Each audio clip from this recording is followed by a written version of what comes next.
ప్రారంభించే ముందు స్వాగత ఉపన్యాసముని వారి యొక్క ప్రసంగం ద్వారా తెలియజేయవలసిందిగా కోరుచున్నాం.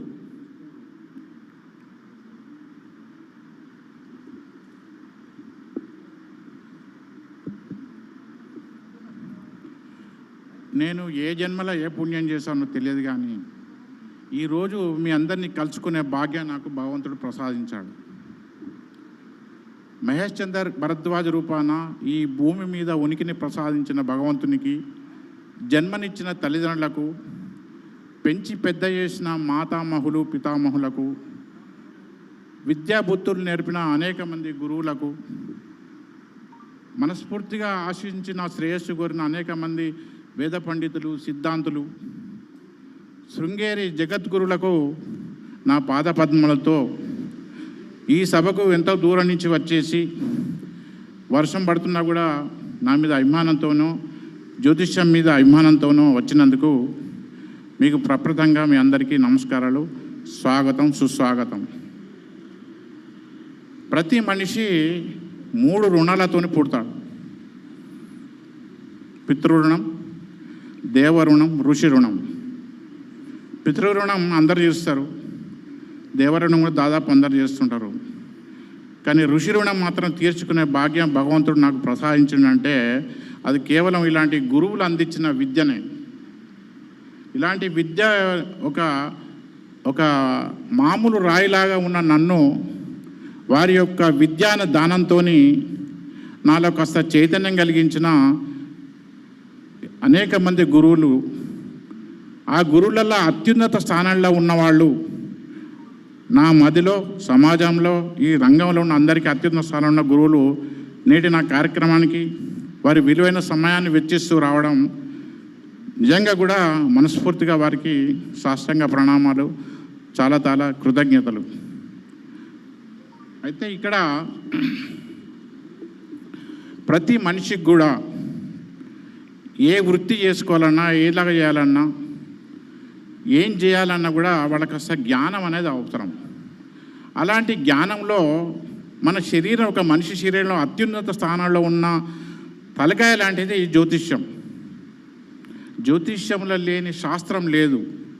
మిగతా అన్ని సబ్జెక్టులకు ఒక పులి స్టాప్ అంటూ ఉంటుంది, కానీ జ్యోతిష్ శాస్త్రంలో కామాలే ఉంటాయి కానీ పులి స్టాపులు ఉండవు. ఆ విషయం నాకు అసలు లేటుగా తెలిసింది. స్టార్టింగ్లో కాస్త నవగ్రహాల పేరు తెలియంగానే, నక్షత్రాల పేర్లు తెలియంగానే స్టార్టింగ్లో నాకు ఎక్కడ లేని అహంకారం వచ్చింది. ట్రాఫిక్ పోలీస్ గట్ట చేయి పెడితే ట్రాఫిక్ ఆగిపోయినట్టు, పొమ్మంట పోయినట్టు, ఈ గ్రహాలన్నీ నేను శాసిస్తున్నట్టే, నీకు మిథున రాశిలో గురువు ఉన్నాడు, లేకుంటే ఇక్కడ మీన రాశిలో శని ఉన్నాడు, నీకు ఏం కాదు, ఎట్లయితే ఇట్లయితే అని చెప్పి నేను గర్వంగా ఫీల్ అయ్యేవాడిని. కానీ ఏమీ లేని విస్తరి ఎగిరెగిరి పడుతుంది, అన్నీ ఉన్న విస్తరి అణిమణిగా ఉంటుందని నేను ఎట్లెట్లా నేర్చుకుంటూ పోయినానో అప్పుడప్పుడు నాకు తెలిసింది ఏంటంటే, జ్యోతిష్ శాస్త్రంలో నాకు తెలిసింది ఒక సముద్రంలో చేప తాగిన నీళ్ళు అంతది. జ్యోతిష్ శాస్త్రంలో ఆ సముద్రంలో ఒక చేప నీళ్ళు మెంగితే ఎంతదో నాకు తెలిసిన శాస్త్రం గంతే, అంతకన్నా ఎక్కువ నాకు తెలియదు. నేను ఒక కరెంటు అంటే ఎట్లుంటుందో తెలియని ఒక గ్రామంలో సంప్రదాయ కుటుంబంలో ఒక వాష్రూమ్కి వెళ్ళాలన్నా కూడా వర్జం దుర్ముహూర్తం చూసుకొని పోయిన అలాంటి సంప్రదాయ కుటుంబంలో పుట్టి పెరిగి గ్రామాలు, పట్టణాలు, నగరాలు, అంతర్జాతీయ నగరాలు, విదేశాలు చూసి నా జీవితంలో జరిగిన ప్రతి మంచి చెడుకు ఈ శాస్త్రాన్ని అన్వయించుకుంటూ పోయాను. అసలు జ్యోతిష్ శాస్త్రం యొక్క ముఖ్య కారణం ఏంటిది? జ్యోతిష్ శాస్త్రం అంటే మిగతా వృత్తుల్లాగా ఒక కన్సల్టేషన్ మాత్రమే కాదు, ఒక అత్యుత్తమైన బాధ్యత ఉంది. అసలు మానవ జన్మనే ఎన్నో జన్మలు చేస్తే కానీ మానవ జన్మ రాదు. ఈ మోక్షం రావడానికి అంటే తను ఎన్నో తెలుసో తెలియక చేసిన శుభ పాప కర్మల నుంచి బయటపడి భగవంతుల్లో లీనం కావడానికి, మోక్షం పొందడానికి భగవంతుడు ఇచ్చిన ఒక అద్భుతమైన అవకాశం మానవ జన్మం. అలాంటి మానవ జన్మలో జ్యోతిష్ శాస్త్రాలకు ఒక రిజర్వేషన్ ఫెసిలిటీ ఉంటుంది. మనం అందరూ రిజర్వేషన్ అనేది ఉంటాం కదా, విద్యాలయాల్లో, ఉద్యోగాలల్లో, అలాగే ట్రైన్ల, బస్సుల, విమాన రిజర్వేషన్ అంటారు. అట్లాగే ఈ మనుషులలో అందరికన్నా రిజర్వేషన్, మోక్షం పొందే రిజర్వేషన్ అవకాశం కేవలం జ్యోతిష్య రంగంలో మాత్రమే ఉంది. ఎందుకంటే మిగతా వాళ్ళు చేసే వృత్తి వారికి, వారి భార్య, కుటుంబం, పిల్లలకు, వాళ్ళకు మాత్రమే అక్కడికి వస్తుంది, తోడబుట్టిన వాళ్ళకు, తల్లిదండ్రులకు. కానీ ఒక జ్యోతిష్కుడు అనేవాడు ఎంతోమంది యొక్క జీవితంలో కష్టాలు రాకుండా, ఆల్రెడీ ఒకవేళ కష్టాలు వస్తే వాళ్ళకు ఒక దారి, దశ దిశ సూచించేవాడు కనుక ఆ పుణ్యం అనేది వీళ్ళ అకౌంట్లో పడిపోతుంది. ఆ పుణ్యం వీళ్ళకు ఒక రిజర్వేషన్ లాంటిది. అది ఇక్కడ ఏంటంటే మన అకౌంట్లో ఎంతో కొంత బ్యాలెన్స్ ఉన్నది. మనం ఎవరికో ఒక అప్పు ఉన్నాం అనుకోండి, బ్యాలెన్సే, అప్పే. మన అకౌంట్లో బ్యాలెన్స్ ఉంటే అప్పు తీర్చినట్టు కాదు, అప్పు ఖచ్చితంగా తీర్చాల్సింది. అలాగే నువ్వు జ్యోతిష్కుడు అయినా, ఎవరైనా కాకపోయినా, వాస్తు కన్సల్టెంట్ ఎవరైనా కానీ, వాళ్ళు తెలుసో తెలియకో ఎన్నో జన్మలు చేసిన ఆ కర్మలన్నింటినీ అనుభవించడానికి ఇది అదే. దానికి ప్రత్యక్ష ఉదాహరణ నాకు రీసెంట్గా జరిగిన హాస్పిటల్ పాలయ్యాను. సరే, అది భౌతిక కారణాలు వేరే ఉంటుంది, జ్యోతిష కారణాలు వేరే ఉంటాయి. అంటే ఎటువంటి అయినా కూడా నీ పుణ్యం అనేది నీకు సుఖాలు, మంచి శుభాలు ఇస్తుంది. నువ్వు చేసిన పాపాలన్నిటికీ నువ్వు శిక్ష అనుభవించక తప్పదు. అయితే ఇవంతా ఈ ఉపోద్ఘాతం ఎందుకు చెప్తున్నా అంటే, ఈ ఉపోద్ఘాతం ఇవ్వడానికి నాకు శక్తి ఇచ్చిన తెలుగు యూనివర్సిటీ జ్యోతిష్య విభాగం యొక్క రిటైర్డ్ ప్రొఫెసర్ సివి సుబ్రహ్మణ్యం గారు, క్షమించాలి, ఈ స్టేజ్ మీద ఉన్న అతిథులను ఎవరిని కూడా పేరు పెట్టి పిలిచే అర్హత, శక్తి నాకు లేదు. ఒకవేళ శక్తి ఉన్నా కూడా నేను అలాగ పేర్లతో పిలవను. వీళ్ళందరూ నాకు గురువులే. అయితే ఇక్కడ ఏంటంటే వచ్చిన ప్రేక్షకులకు నేను కొద్దిగా, వారు తెలియని వాళ్ళు ఎవరు లేరు, కానీ నేను ఒక ఈ పుస్తక రచయితగా ఈ కార్యక్రమాన్ని ఏర్పాటు చేసిన దానిగా నేను కొద్దిగా వారి పేర్లతోని పరిచయం చేయాల్సి వస్తుంది. దయచేసి గురువులందరూ నన్ను క్షమించవలసిందిగా కోరుతున్నాను. సివి సుబ్రహ్మణ్యం గారు అంటే వారి పేరు అందరికీ తెలిసింది, పెద్ద గురువు గారు అంటారు, సివి గారు అంటారు. కానీ నా దృష్టిలో వారు అపర పరాశరులు. జ్యోతిష్ శాస్త్రాన్ని మానవాళికి అందించిన ప్రప్రథం అపర పరాశరుడు మా సివి గురుగారు. అలాంటి గురువుగారు ఇవాళ నా మాటను మన్నిస్తూ ఎంతో దూరం నుంచి వేయప్రసాల గురించి వచ్చారు. వారు రావడం అంటే మాకు సాక్షాత్తు కాశీ విశ్వేశ్వరుని ఆశీస్సులు లభించినట్టు నేను మనస్ఫూర్తిగా భావిస్తున్నాను. తర్వాత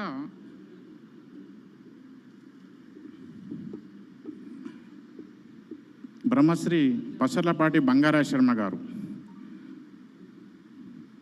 వీరిని యొక్క ఉపన్యాసాలు వీరిని చూసినాక, వీరి వీడియోలు ఇవన్నీ చూసినాకనే వారిలాగా నాకు కూడా ఈ ధర్మానికి ఏదో చేయాలని ఒక తపన ఏర్పడింది నాలో. వారి యొక్క ఆవేదన, ఆవేశం, వారి మాటల్లోని అర్థం అవన్నీ గ్రహిస్తే నాకు కూడా వారంతా కాదు, వారు చేసిన కృషిలో ఒక 1% అన్నా నాకు చేతనైంది, వీలైంది నేను చేయాలని అనుకున్నాను. అది నా రిక్వెస్ట్ను, నా మనవిని మన్నించి వారు కూడా విలువైన సమయాన్ని కేటాయిస్తూ రావడం నాకు చాలా చాలా చాలా ఆనందదాయకం. వారికి స్వాగతం, సుస్వాగతం. మధ్యలో ధన్యవాదాలు చెప్తే చెప్పకూడదు, ధన్యవాదాలు ఎప్పుడు మధ్యలో చెప్పకూడదు, ఫుల్ స్టాప్ పడే ముందు చెప్పాలి. ఇక డాక్టర్ శంకరమంచి రామకృష్ణ శాస్త్రి గారి గురించి తెలియని వాళ్ళు ఎవరైనా ఉన్నారంటే అది అంతకన్నా వారి యొక్క అజ్ఞానంగా భావించాల్సి వస్తుంది. శంకరమంచి గురువు గారి యొక్క పేరు తెలియదు, వ్యక్తిగతంగా పరిచయం లేకపోయినా పర్వాలేదు, కానీ వారి పేరు వినలేదు, మాకు తెలియదు అంటే వారిని అజ్ఞానిగా భావించాలి, కానీ వారికి ఏదో ఎక్స్ప్లెయిన్ చేసి సంజాయించి చెప్పవలసిన అవసరం లేదు. అటువంటి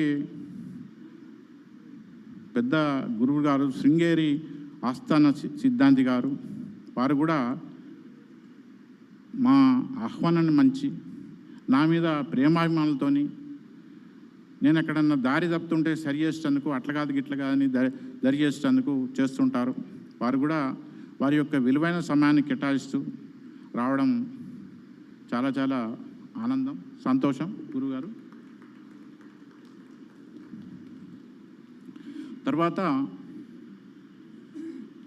జనగామ నుంచి వర్షంలో పడి వచ్చిన సంపత్ కుమార కృష్ణమాచార్య సిద్ధాంతి గారు, వారు వచ్చారంటే స్థితికారకుడు, సృష్టి స్థితి లయ, ఆ స్థితికారకుడైన శ్రీమన్నారాయణుడే వచ్చి నన్ను ఆశీర్వించినట్టు నేను భావిస్తున్నాను. సృష్టి స్థితి లయ, అది మీకు తెలియనిది ఎవరు లేదు. స్థితికారకుడు, ఆ స్థితికారకుడైన శ్రీమన్నారాయణుడు వచ్చి ఇవాళ నా మీద దయతోని అభిమానంతో, శాస్త్రం మీద వారికి ఉన్న అభిమానం ఆసక్తి వారు రావడం చాలా చాలా సంతోషం సార్. మిమ్మల్ని సార్ అనకూడదు, గురువుగారు. మీ విలువైన సమయాన్ని కేటాయించి మాకు మా శిష్యులకు ఇక్కడ ఉన్న వాళ్లకు ఆశీర్వదిస్తారని మనస్ఫూర్తిగా ఆశిస్తున్నాను. బ్రహ్మశ్రీ విరివింటి ఫణిశశాంక శర్మ గారి గురించి కూడా తెలియని వాళ్ళు అంటూ ఎవ్వరు లేరు. ఇక్కడున్న ఈ వేదిక మీద ఉన్న అతిథుల గురించి కనీసం వాళ్ళ పేర్లు కూడా వినలేదంటే నేను చెప్తున్నాను కదా, వాళ్ళంతా అజ్ఞానులు ఎవ్వరు లేరు. ఈ తినడం పడుకోవడం ఇది ఎవరైనా చేసే పని. కాస్త బాహ్య స్పృహ అంతా కొద్దిగా ఉండాలి, తప్పకుండా ఉండాలి. అటువంటి ఇంత పెద్ద పండితులు రావడం అది మన అందరి అదృష్టం. ఇక్కడ శంకరమంచి గురువు గారు కానీ, బంగార శర్మ గారు కానీ, విరివింటి గారు కానీ వీరు రావడం అనేది, దానికి నేనైతే శృంగేరి జగద్గురువుల యొక్క ఆశీస్సులు వీరి ద్వారా నాకు పంపించారని నేను మనస్ఫూర్తిగా వారికి సాష్టాంగ నమస్కారాలు చేస్తున్నాను, భావిస్తున్నాను. జ్యోతిష్యం యొక్క పరమార్థం విజిటింగ్ కార్డు నేమ్ ప్లేటో పెట్టుకొని ఒక కన్సల్టేట్ చేసేది కాదు. అఫ్కోర్స్ కన్సల్టెంట్ చేసి నువ్వు దాన్ని ప్రొఫెషన్గా తీసుకో, సంపాదించుకో, దానికి ఫ్రీగా చెప్పు, సంపాదించుకో, దానికి ఎవరికేం అభ్యంతరం లేదు. కానీ జ్యోతిష్యం యొక్క పరమార్థం కన్సల్టేషన్ కాదు.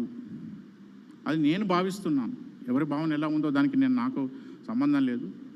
నేనైతే జ్యోతిష్యం వాస్తులు చెప్పడం అనేది, న్యూమరాలజీ సంఖ్యాశాస్త్రంలో చెప్పడం అనేది ఒక కన్సల్టేషన్ అనేది కాదు. మరి నువ్వెందుకు కన్సల్టేషన్ ఫీజు చెప్తున్నావు అంటారేమో. మనం పంచభూతాలు కొంటున్నాం. పంచభూతాలు అంటే నిప్పును కొంటున్నాం, నీరుని కొంటున్నాం, ఉండడానికి భూమిని కొంటున్నాం, పీల్చుకోవడానికి గాలిని కొంటున్నాం, అన్నీ కొంటున్నాం. ఈ పంచభూతాలని మన శరీరం కూడా పంచభూతాలుగానే, దీనికి ఆ పంచభూతాల యొక్క అవసరం ఉండదు కనుక వాటి కోసం ఎంఆర్పి లేకుండా నేను కన్సల్టేషన్ చేస్తాను. ఒకటి, ఇవాళ నేను ఒక బోర్డు పెట్టుకోవడానికి కారకులు ఇలాంటి గురువులు. ఎందుకంటే అణువున దయచేసి నేను ఏదో వాళ్ళని వేదిక మీద అతిథులు అని చెప్పి నేను పొగడం లేదు, కీర్తించడం లేదు.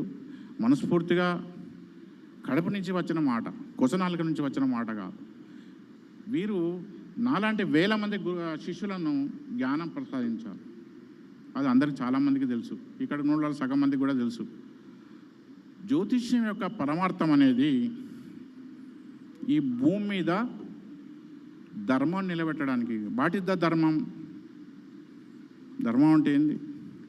నీ బతుకు నువ్వు బతుకుతూ ఎవరికి కూడా నష్టం చేయకుండా, ఎవరికి అంటే మనిషికే కాదు, ఎలాంటి జీవకోటికి, అది పక్షులు కావచ్చు, ఆవులు కావచ్చు, ఏదైనా కాబట్టి తోటి జీవులకు నష్టం చేయకుండా, వాటి ఉనికికి నష్టం చేయకుండా మానవ జీవితం ఎలా గడపాలి అనేది తెలిపిందే జ్యోతిష్ శాస్త్రం. జ్యోతిష్ శాస్త్రంలో ఎప్పుడైతే ఈ పాపపుణ్యాల గురించి చెప్తుందో, మనిషి యొక్క భయంతో ఇతరులకు అపకారం చేయడు. నువ్వు ఈ పని చేస్తే నీకు నష్టం వస్తుంది, ఈ నిప్పు ముట్టుకుంటే నీకు కాలుతుంది, ఈ కరెంటు వేళ ముట్టుకుంటే నీకు షాక్ ఇస్తానని ఎప్పుడైతే తెలుస్తుందో వాళ్ళు ఎలాగ దాన్ని ముట్టుకోవడానికి సాహసించారో, అలాగే జ్యోతిష్ శాస్త్రం అనేది ఈ పాపపుణ్యం ఏంది, నీకు సుఖాలు ఎందుకు వచ్చింది, నష్టాలు ఎందుకు వచ్చింది, కష్టాలు ఎందుకు వచ్చినాయి, ఇవన్నీ తెలిసడానికి జ్యోతిష్ శాస్త్రం యొక్క అవసరం తెలిసినప్పుడు వాడు సమాజంలో ఇతరులకు అపకారం చేయడు. సో జ్యోతిష్ శాస్త్రం అనేది ఇంకోటి వర్షాలు పడడానికి కూడా జ్యోతిష్ శాస్త్రం కారణమే. మీకు తెలుసో తెలియదు, వర్షాలు పడడానికి కూడా జ్యోతిష్ శాస్త్రం కూడా కారణం. ఎందుకంటే ఒక మనుషులకు కానీ ఒక జీవకోటి దేనికైనా కానీ సముద్రంలో నీళ్ళలో ఉండే ఏ చేపలు కప్పలు లాంటి వాటి కానీ ప్రతి ఒక్కటి వాళ్ళకు ఆహారం కావాలి. ఆహారం. ఎన్ని నీతులు చెప్పు, ఎన్ని మాటలు చెప్పు, ఏదైనా చెప్పు, ఎన్ని పుస్తకాలు రాయి, ఎన్ని ఉపన్యాసాలు, ఏదైనా ప్రతి మనిషికి ఖచ్చితంగా కావాల్సింది రోటీ కపడా ఔర్ మకాన్. రోటీ కపడా. ఆ రోటీ అంటే ఆహారం. ఆహారం రావడానికి మనకు వర్షాలు పడాలి. వర్షాలు పడకుంటే పంటలు పండవు.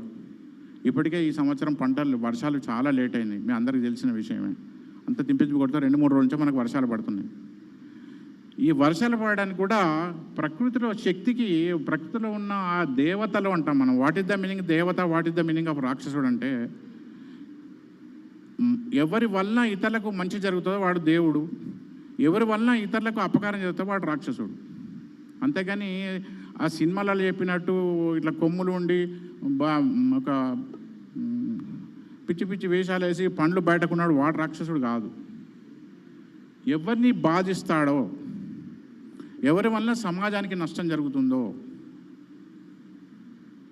ఎవరి వల్ల మంచి జరుగుతుందో ఇది చెప్పి దీని మనిషిని ఒక సరైన మార్గం దిశ సూచించేవాడు జ్యోతిష్యుడు. జ్యోతిష్యం యొక్క పరమార్థం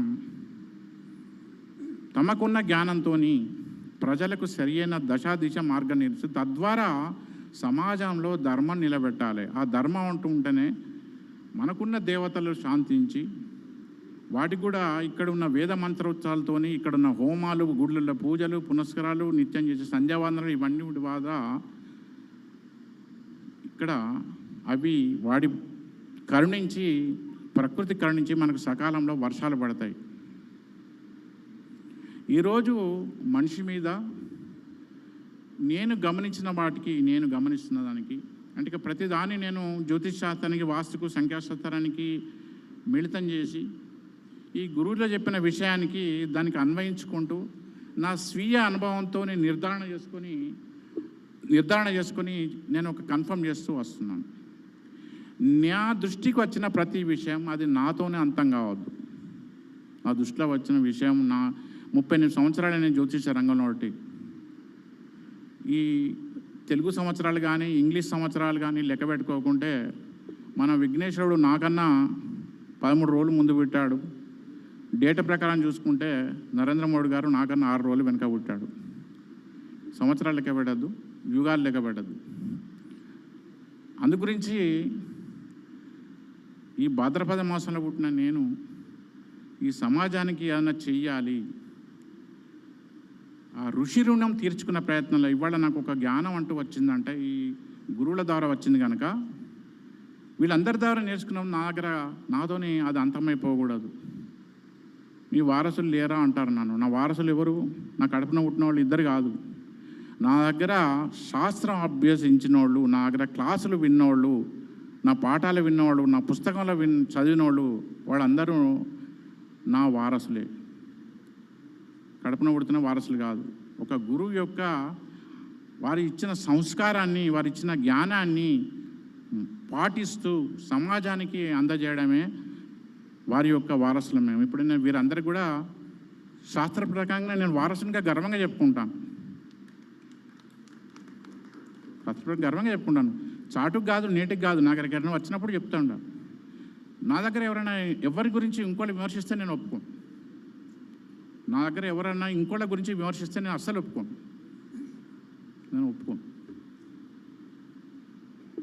నా దగ్గరికి ఎవరైనా వస్తే నీ వచ్చిన పని చేసుకొని పో, ఆయన ఎట్లా ఈయన ఇట్లా నన్ను నా ముందర విమర్శించద్దు. Don't waste your time and my time. శాస్త్రం గురించి మాట్లాడు, 2 రోజులు మాట్లాడదాం లేవకుండా, కానీ విమర్శల వద్దు అని చెప్తాను. ఈ పుస్తక రచన రాయడంలో ఇంతవరకు 30 రాశాను. ఇది నా 23వది. నేను రాశానంటే అది నేను రాయలేదు. నేను ఒక మౌత్ పీస్ లాంటివాడిని. భగవంతుని యొక్క కృప, అమ్మవారి ఆశీస్సులు, శృంగేరి జగద్గురుల ఆశీస్సులు, అనుకోకుండా పెద్ద గురువు ఇప్పుడు మనం ఇప్పుడు విధుశేఖర వారిని పేరుతో పిలవకూడదు, ఆ స్వామీజీ యొక్క జగద్గురుల యొక్క ఆశీస్సులు వీరి ముందర కూడా నాకు దొరకడం నా పూర్వజన్మ పుణ్యం, మా అమ్మ నాన్నల అదృష్టం కూడా నేను భావిస్తాను. నా తర్వాత నా కడుపున పుట్టిన పిల్లల కూడా అదృష్టంగా నేను భావిస్తున్నాను. అంత పెద్ద దైవ సమానులు యతీశ్వరుల యొక్క ఆశీస్సులు లభించడం నిజంగా కూడా ఇప్పుడు కూడా గుర్తుకొస్తే ఒక 2 నిమిషాలు నా కళ్ళు చెమ్మగిలుతాయి. ఇక్కడ నేను ఫస్ట్ 4 పుస్తకాలు అవి మార్కెట్లో ఎట్లైనా రాశాను, అనుకోకుండా రాశాను. నేను దాన్ని ఒక రచనను ఒక వ్యాసంగం లాగా ఒక వృత్తిలాగా తీసుకోలేదు. అయితే ప్రతి ఒక్కళ్ళు కూడా మాకు పాఠాలు చెప్పేటప్పుడు ఫస్ట్ మీరు స్టడీ చేయాల్సింది కారకత్వాలు అంటూ ఉంటారు. ఈ గురువుగారు కానీ ఏ గురువుగారు కానీ కారకత్వాలు ఫస్ట్ స్టడీ చేయండి అంటే, ఆ కారకత్వాల గురించి 8 నెలలు కష్టపడి నేను రాయడం జరిగింది. అది దాదాపు 2000 పుస్తకాలు అమ్ముడమైంది. గురుగారు 2016 జూలై 25వ తారీఖు నాడు నా 5వ పుస్తకం జ్యోతిష కారకత్వాలు మా పరాశర గురువుగారు సివి సుబ్రహ్మణ్యం గారిని పేరుతో పిలిచినందుకు మరొకసారి వారిని క్షమించవలసిందిగా నేను కోరుతున్నాను. ఆ పెద్ద గురువు గారు ఉస్మానియా యూనివర్సిటీలో ఫస్ట్ ఆవిష్కరించారు. నా బ్యాడ్ లక్ ఏంటంటే అప్పుడు నాకు మోకాలు ఆపరేషన్ అయ్యి నేను బయటకు వెళ్ళలేనప్పుడల్లా నేను ఫంక్షన్ రాలేకపోయాను. కానీ నేను ప్రత్యక్షంగా లేకపోయినా కానీ పరోక్షంగా వారిచ్చిన ఆ స్ఫూర్తి, ఆ ఆశీస్సులు కంటిన్యూ చేస్తూ వచ్చాను. ఇంతవరకు నేను రాసిన పుస్తకాలల్లో మా పెద్ద గురువు గారు ఆవిష్కరించిన పుస్తకాలు అత్యధికంగా అమ్ముడుపోయిన కాపీలు.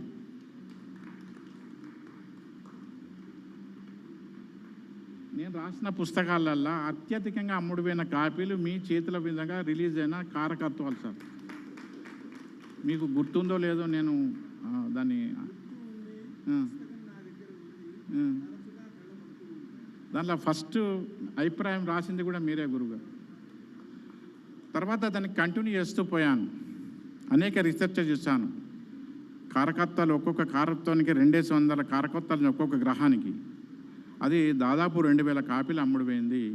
మొదలు ఒక 1000 కొట్టించాను, తర్వాత మళ్ళీ 1000 కొట్టించాను. ఇప్పుడు ప్రస్తుతం అది నడుస్తున్నది. దాదాపు అందరి దగ్గర ఉన్నది. పూజారులు, పురోహితులు, జ్యోతిష రంగంలో ఉన్న మ్యాక్సిమం ఒక 40% జ్యోతిష రంగంలో ఉన్న వాళ్ళ దగ్గర ఆ పుస్తకం ఉంది. తర్వాత ఈ జాతకం ఎలా చూడాలని దానికి జాతక విశ్లేషణ ప్రథమ భాగం 2018 చేశాను.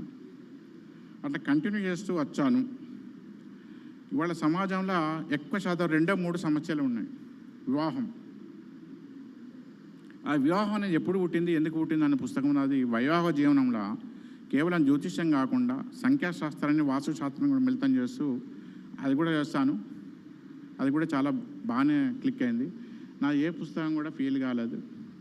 8వ పుస్తకం ఓంకారాన్ని డీకోడ్ చేసిన ఈ ఓం డీకోడ్ చేస్తే దాంట్లో సంఖ్యాశాస్త్రం నాకు కనబడ్డది. అది మన శృంగేరి జగద్గురు గారికి నేను అంకితం ఇచ్చాను. 8వ పుస్తకం స్వయంగా తీసుకుపోయి ఇచ్చాను, దాంట్లో చూపెట్టాను.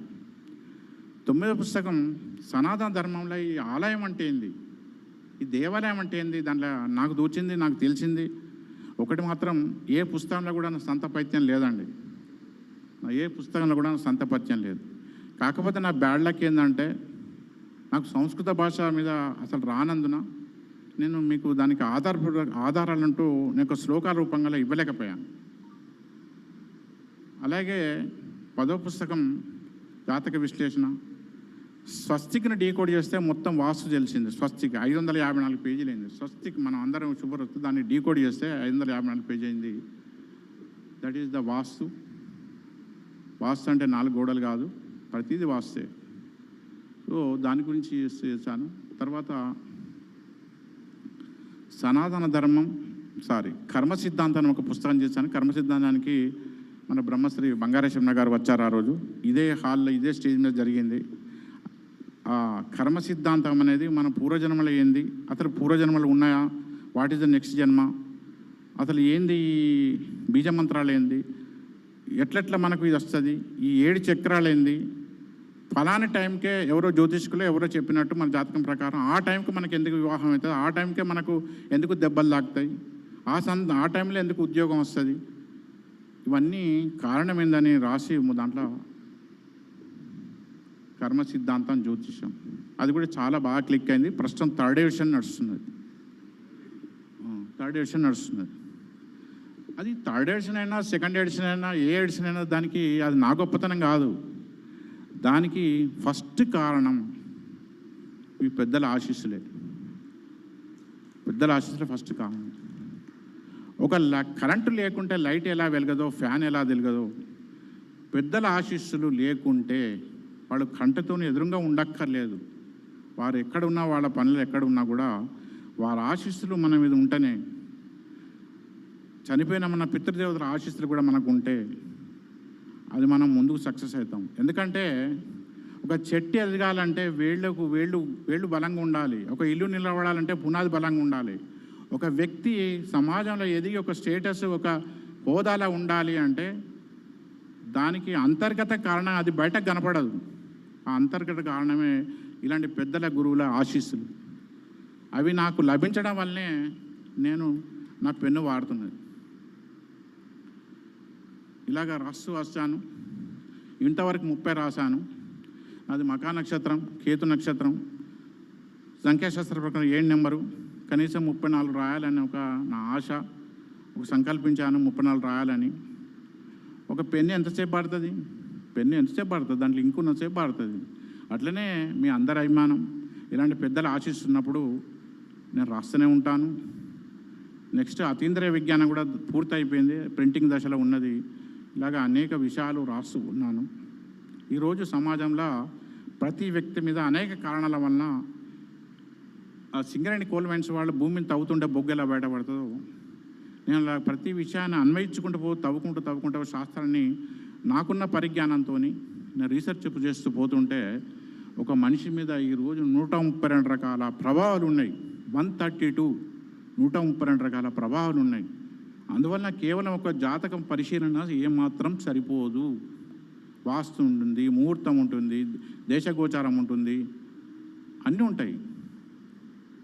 సో నా దృష్టిలో జాతకం అనేది మనకు ఒక రూట్ మ్యాప్, లొకేషన్ చూపిస్తుంది. లొకేషన్ ఏ వయసులో నీకు ఏమవుతుంది, మనం ఎక్కడెక్కడి నుంచో ఇవాళ సభకు వచ్చినామంటే మనకు ఒక రూట్ తెలిసింది, లొకేషన్. ఆ లొకేషన్ మన జాతకం అవుతుంది. మన ఇంటి నుంచి మనం ఒక గమ్యస్థానం చేరాలంటే మనకు ఏదో ఒక ప్రయాణ సాధనం కావాలి. దట్ ఈజ్ అవర్ వాస్తు. మనం ఉండే వాస్తు, లేదు పని చేసే చోట వాస్తు. వాస్తు అంటే పంచభూతాలు. నువ్వు చేసే పని సంకల్పించడం పని సక్సెస్ కావాలా, ఫెయిల్యూర్ కావాలా, లాభం కావాలన్నా, నష్టం రావాలనేది వాస్తు నీకు తెలియకుండానే శాసిస్తుంది. అయితే ప్రతి వెహికల్కి ఒక ఇంధనం కావాలి, ఇంధనం, ఫ్యూయల్. ఆ ఫ్యూయల్ మనం చేసే పూజలు, పునస్కారాలు. నేను దండం పెట్టుకుంటే దీపం ముట్టిస్తే నాకు ఫలితం ఇస్తుందా అంటే అట్లా ఏదో మంది పొరపాటున ఇతరుల ఒత్తిడి చేస్తే నీకు ఏం ఫలితం లేదు. మనస్ఫూర్తిగా శరణాగతిగా నువ్వు చేసే ప్రతి పూని, every prayer will be answered. ప్రతి పూజ ఫలితం ఇస్తుంది. అది ఎప్పుడు ఇస్తుంది, ఎలా ఇస్తుంది అనేది దాన్ని ఆశించద్దు. గీతల గోవిందుడు ఒకటే చెప్పాడు, నీ పని నువ్వు చెయ్యి, ఫలితాన్ని నా మీద వదిలిపెట్టిండు. మనం అందరూ కూడా ఒకప్పుడు స్టూడెంట్స్, మనమే ఎగ్జామినేషన్ ఆన్సర్ రాసి మనమే మార్కులు రాసుకోం కదా. అట్లనే ఫలితం అనేది భగవంతుని చేతిలో ఉంటుంది. నువ్వు చేసే శరణాగతిగా మనస్ఫూర్తిగా చేసే ప్రతి పూజనికి ఫలిస్తుంది. అయితే ఏ పూజ చేయాలనేది నీ యొక్క అవసరాన్ని బట్టి ఉంటుంది. మనం కరెంట్ ఆఫీసులో పని ఉండి ఏ మున్సిపల్ ఆఫీస్కి పోతే అక్కడ మన పని కాదు. అట్లనే నీ యొక్క అవసరం ఏంది, నీ యొక్క ఆశయం ఏంది, నీ కోరిక ఏంది, నీ ప్రాబ్లం ఏంది చెప్పి దాన్ని బట్టి పూజలు ఎన్నుకోవాలి. అతను నన్ను అడిగితే అతను నీకు సమస్యలు రాకుండానే పూజలు చేయాలి. సమస్యలు వచ్చినాక పూజలతో వెళ్ళకూడదు. వేడికింద కాలకు ముందు గుడ్డపేకి పట్టుకోవాలి, పట్టుకారు పట్టుకోవాలి. అంతేగాని కాలినాక యాంటీబయాటిక్లు వాడకూడదు. వాటి కోసం ప్రతిరోజు ఎవరి కోసం వాడు దీపం ముట్టించి, ఈ కాలంలో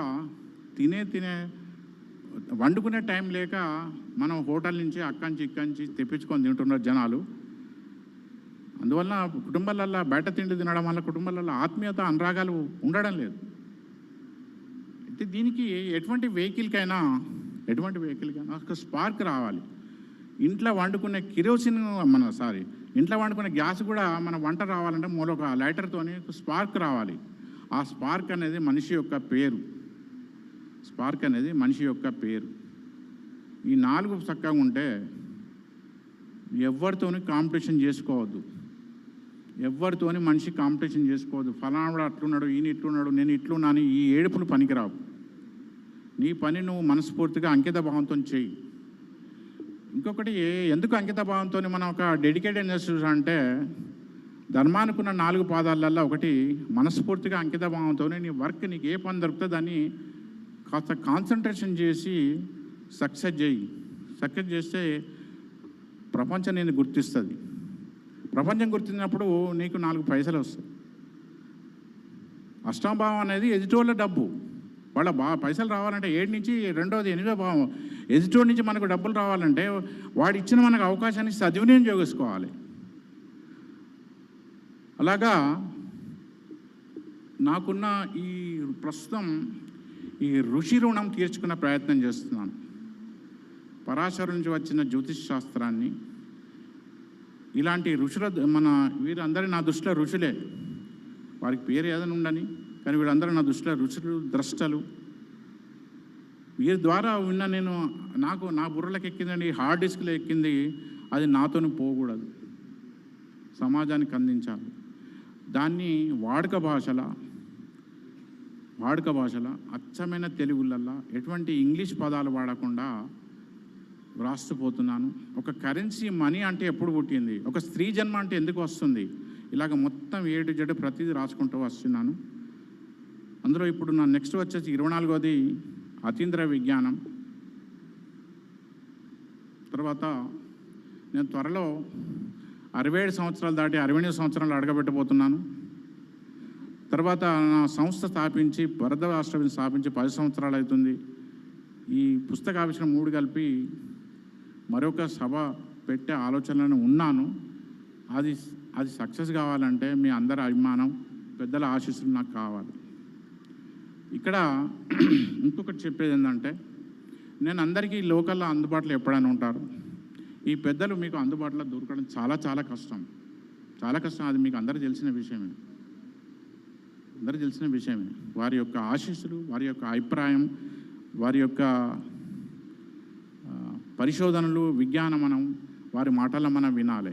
అందువల్ల ఇక్కడ ఉన్న వేదిక మీద ఉన్న పెద్దలను కానీ ఉన్నకున్న ప్రేక్షకులందరినీ మిమ్మల్ని నేను మనస్ఫూర్తిగా కోరుకున్నది ఒకటే ఏంటంటే, ఏ కారణం చేత కూడా నాలో ఎటువంటి గర్వం, అహంకార తలెత్తవదని మనస్ఫూర్తిగా ఆశించవలసిగా కోరుతూ సెలవు. శుభాకాంక్షలు.